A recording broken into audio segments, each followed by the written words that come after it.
What's good, everyone? Welcome back to the show, man. Recap with Mo, where we getting ready to get down into another episode breakdown of Tyler Perry's Sistas, Season 6, Episode number 1, titled Straight No Chaser. But before we get into this episode breakdown, make sure to like and subscribe to this channel so you don't miss shiznit that I got going on right here, alright? So now let's go ahead and get into this synopsis. It states that Danny wallows in self-pity until an encounter with Preston threatens to send her off the deep end. Now that we got that out of the way, let's go ahead and get into this episode breakdown, alright? Alright, so we start this episode exactly where we left off previously with both Maurice and Q fighting over a handgun, which I don't know why anyone does that shit. It is crazy, but anyhow, it is what it is. So Maurice and Q, they're fighting it out, and in the previous episode, at the very end, we heard the gunshot go off. So we assumed, at least I did, I assumed either someone got shot or it shot off, it went off, but it didn't hit anyone. Well, I was wrong. It did hit someone, and it actually hit Q in the shoulder, with the jelly shoulder, you know what I'm saying? Give me my bread, bro. And so anyhow, so the gun goes off, and Maurice is hysterical. He's like, hey, you brought this on yourself.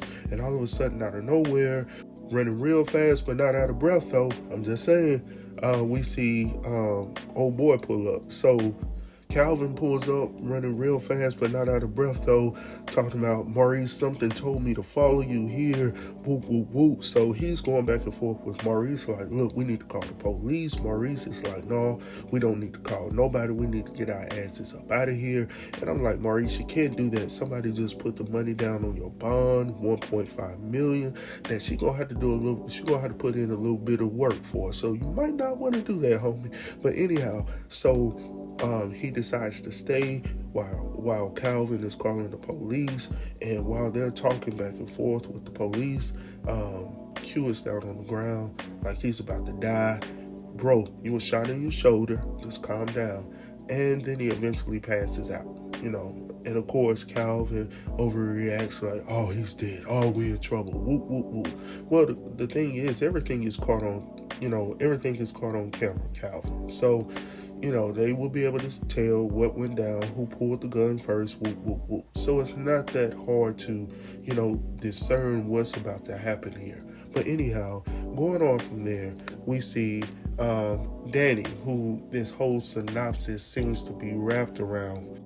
All right, so we get over to the bar and we see Danny, pretty much putting all her thoughts and energy into, the bottle. So she's pretty much turning up, and old girl, which we find out her name is Tina, pretty much cuts her off. Hey, Danny, did you drive? Whoop, whoop, whoop. She takes her keys away from her, and then she actually ends up calling Andy. Obviously, Andy does not know this chick because she was like, who is this? She was like, oh, this is Tina down at the bar. She was like, oh, okay. Anyhow, I guess they frequent this spot all of a sudden, right? So now, Andy is like, okay, well, I was getting ready to go home. I'm gonna go ahead and come home, come on over there. And she calls the girls up. She calls the cavalry in, right? So when old girl is going back after getting off the phone with Andy is now trying to get the bottle herself. Like, she's really going in on this bottle. And old girl is like, look, what are you doing? Like, you're doing a little bit too much. So with all of that shit going down, all of a sudden, old girl puts the bottle back up on the shelf, and all of a sudden, out of nowhere, here comes Preston ass Preston. And I mean every bit of that. Bro, why did you even show up? Why are you even in the vicinity in the first place? I feel like her, like, are you tracking me? It's just awkward. Like, even if you did see Danny, what the hell you over there for, man? Like, I don't get how Tyler has this set up. He has these guys looking foolish.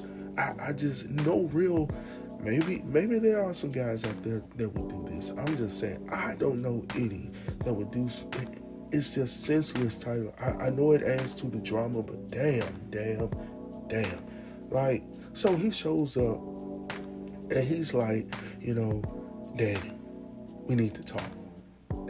She don't want to talk to you, bro. She's here in her feelings. She's getting drunk because of the shit that you done brought to her. She don't know where her emotions are. She doesn't know where her heart is. And you still come in here trying to have a whole conversation. Then this man here almost says something else, but I'm trying to do better, y'all. He says, do you want to meet her? I'm like, like, for real, bro? Like, and he's looking at her like, what's wrong? And she was like, let me ask you a question. Were you with her when you called me? And he doesn't really answer the question. So why did you bring yourself over here to talk to Danny, bro, if you can't even talk to her, man up? Anyway, like I said, I've said enough about how I felt about how Tyler has these guys acting. But anyhow, let me move on, man. So anyhow, he disappears after old girl said, hey, leave her alone. She's acting, she's on one right now. So anyhow, from there, like I said before, Sabrina had called the girls. Not Sabrina, Andy had called the girls, and they're on their way to show up, right? So we head back over to the scene of the crime, and they have Q on the cot now, so they're transporting him, I'm assuming, to the hospital, and Maurice and Calvin are now having this side conversation with the police, which the police and Maurice, they go back and forth. I do not understand, once again, why Maurice has to be this, I'm not going to say this, he has to be an asshole quite often, and this comical asshole at the same time. I understand it's great for the show, for comedy, but in a situation like this, I probably would not have had Maurice act as he did. But anyhow, he's in his feelings. I'm assuming that's why he's acting or responding in this manner. So he's in his feelings right now, and the police is asking him questions, which the police officer is supposed to do at a scene of a crime. But of course, Maurice goes over and beyond. All right, so Calvin is pretty much trying to keep everything smooth and, low-key right now, and just trying to keep Maurice low-key, like calm him down, calm his nerves, so he can respond adequately to the police officer, because he doesn't want anything to go wrong with Maurice's bond. Also, with the money that was just paid up for him, he already knows that, Sabrina, she gonna have to do a little something for that money. So he looking into his investment as well. Hey, I don't want your girl to have to go. I don't want my girl to have to go do nothing a little strange for a little piece of change. But, will it be worth it? That's pretty much. But anyhow, so anyway, man, from there, the cop is like, y'all free to go. And they pretty much, go from there. So next we see a clip here that I don't understand why Tyler doesn't go and check and recheck and double check. Like, are we in the morning time or not? Like, I thought we were still at nighttime, but anyway, moving on. Do better, Tyler. Anyway, from there we head over to Zach and Fatima's crib, and she mounted up, bro, and I was like, ooh. So anyway, man, so from there they talked, and he's like, I just don't understand how I ended up with you, and how you're so patient with me, and all my baby mama drama, whoop. And she was like, well, I'm patient, but I'm also understanding, like, all of this shit happened before me, anything that a woman would say, And he was like, but I don't know if I would have been able to do it, how you do it so easily. And she was like, it is what it is. That's your past. I'm your present. I'm your future. I'm like, all right, I get it. So anyway, so they have this whole little dialogue back and forth. And then he brings up his baby mama, Heather, the stripper.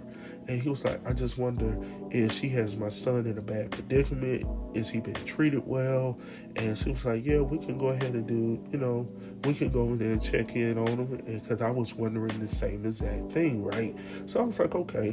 So he brought up the money issue, like how quickly she was, willing to flip, and change her whole mindset about everything going down when I brought the dollars into play. So I get it. Go ahead and check on your so-called son right now, because we don't really know.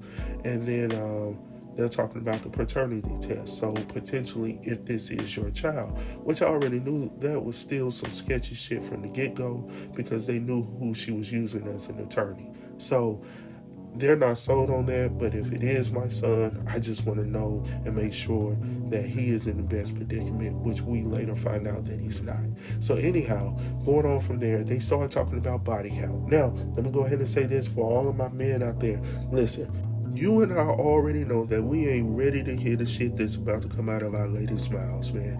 But anyhow, he goes on in and he asks her the question, how many partners have you had? Now listen, women, ladies, we ain't ready for it. So when she says 7, I'm relieved. I don't know if I believe, but that's what she said, so I'm gonna have to take her for what she said, right? So he was like, really? 7?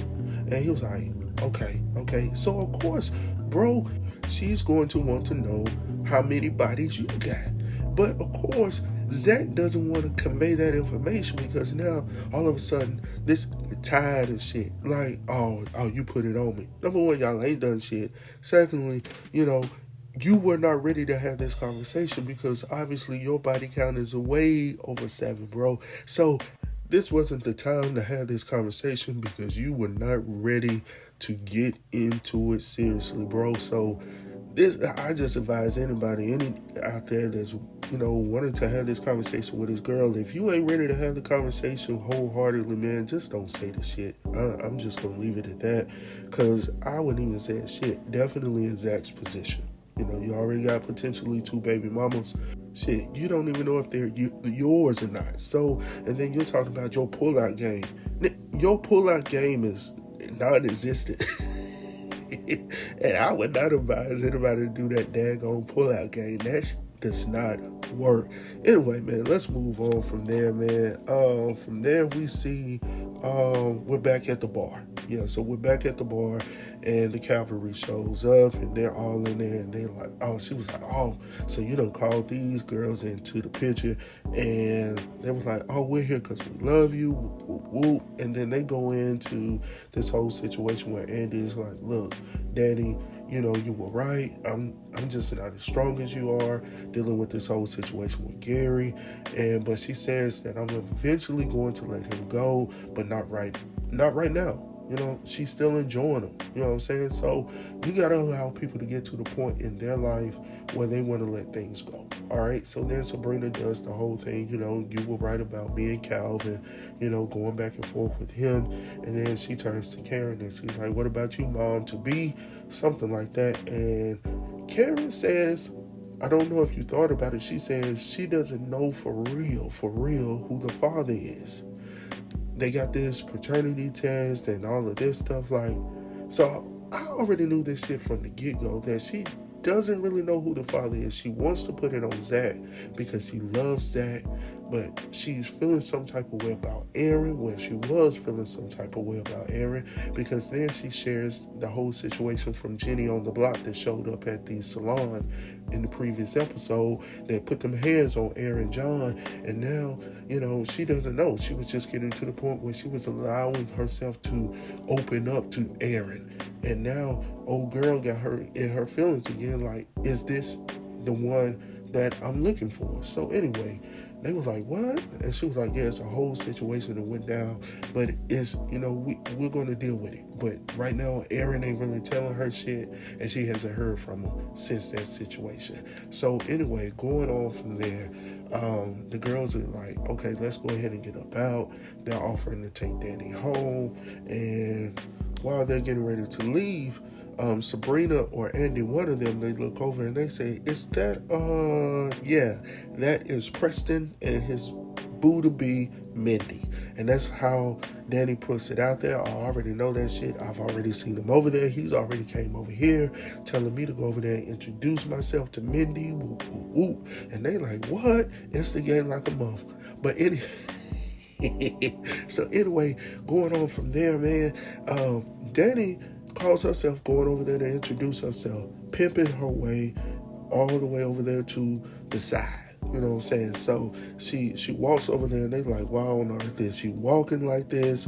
And it brings the comedy to the show. So anyway, she sits down with Mindy and Preston to have this whole conversation with them. So Danny goes into the point that, hey, he and I have pretty much had a relationship. I just found out about you recently, and she goes on to compliment her about her ring that she currently has on. And then she says to Mindy, that ring looks quite familiar. And then she looks at Preston and she was like, is that the ring that you were giving to me? And since I opted out of being engaged to you, you decided to give it to Mindy. So now Mindy is looking at Preston like, hell to the dog, bro. Like, she's like, Preston.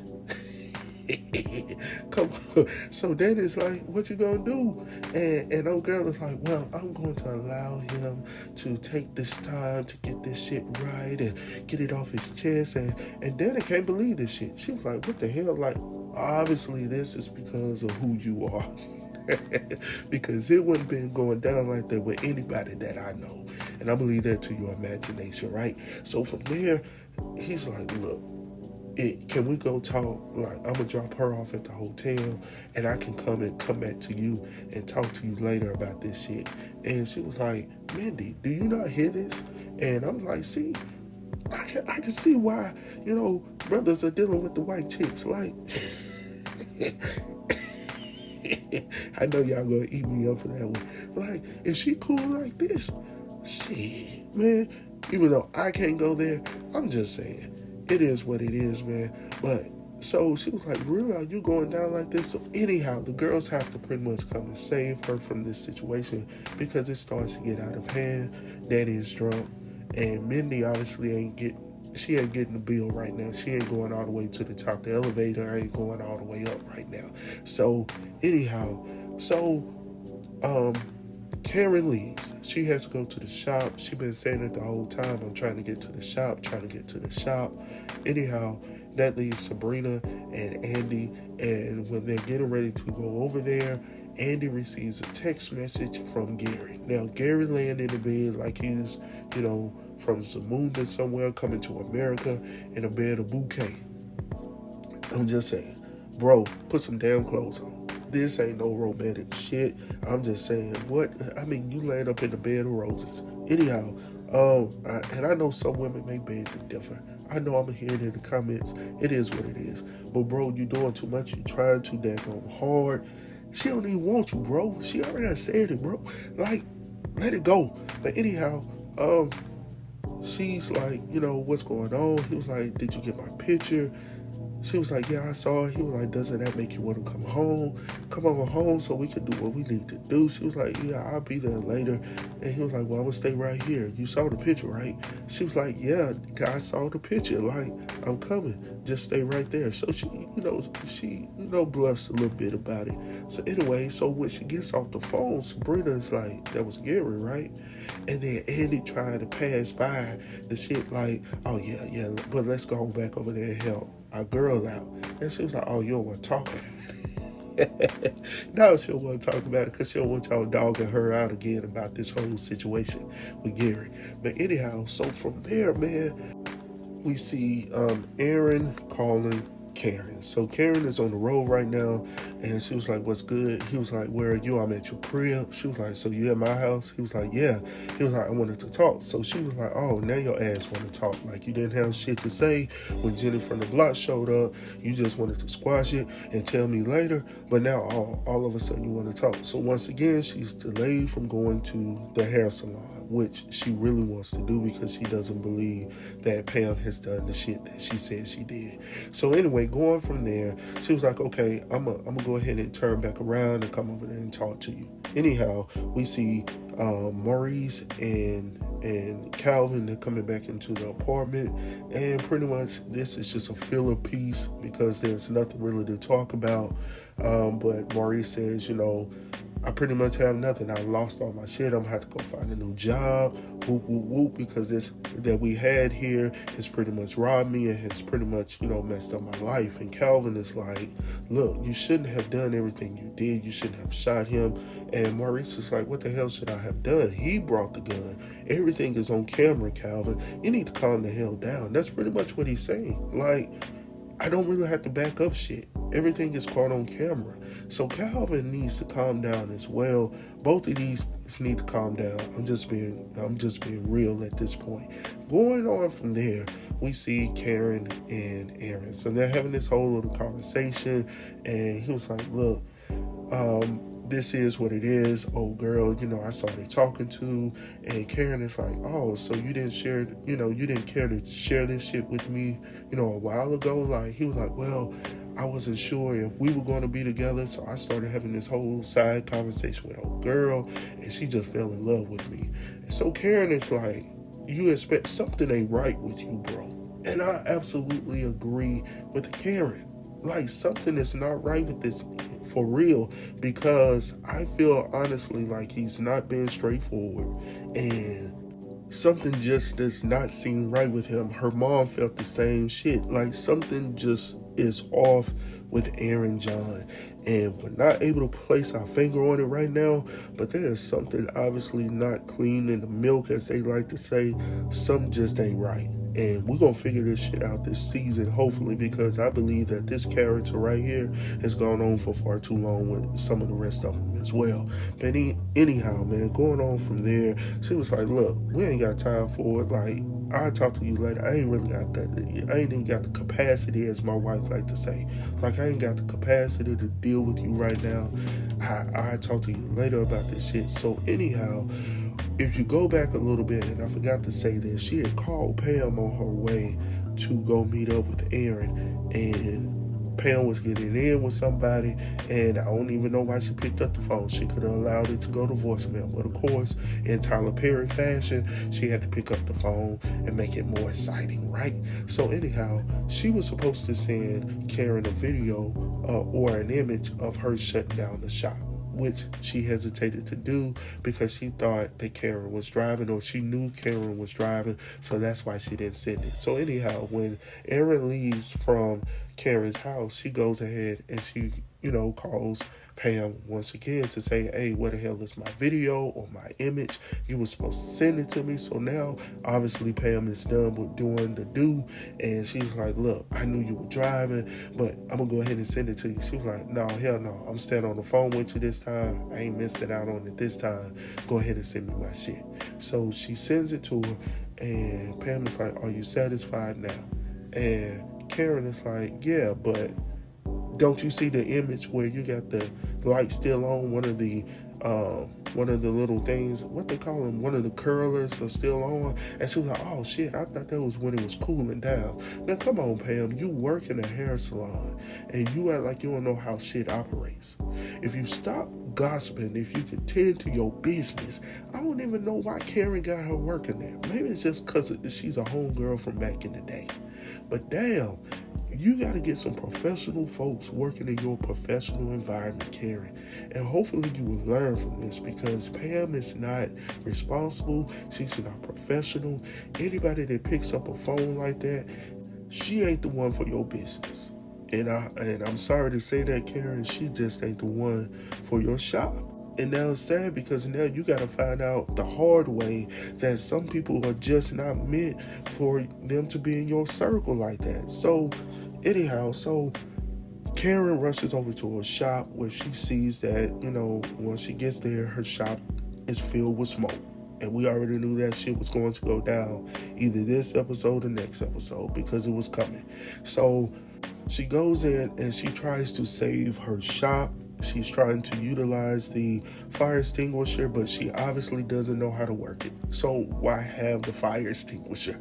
I'm like, everything is added to the drama. So anyhow, she passes out. She just lays down and she passes out, obviously. So that was pretty much this episode.